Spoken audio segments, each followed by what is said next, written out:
मैं तो पाक फौज के ऊपर हैरान हूं कि एक ऐसे आदमी को जो चरस पीता है, जो अपना स्निफ करता है, और वुमनाइजिंग का तो सबको पता ही है, लेकिन रेहान खान की किताब के मुताबिक अब हम जिनसी भी ये करता है।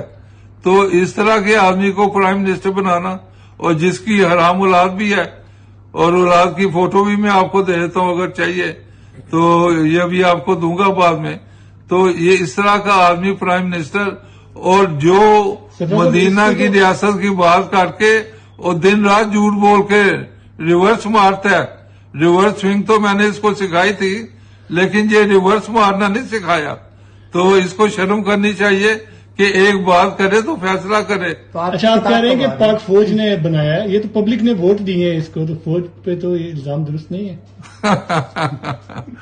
वो जनरल बेग से पूछे कि वो पैसे बांटता था, इजाजुल हक से पूछे, और उसके ख्वाजा आसफ से पूछे जिसने जनरल बाजवा को फोन किया कि मैं हार रहा हूं, मुझे जिता दो।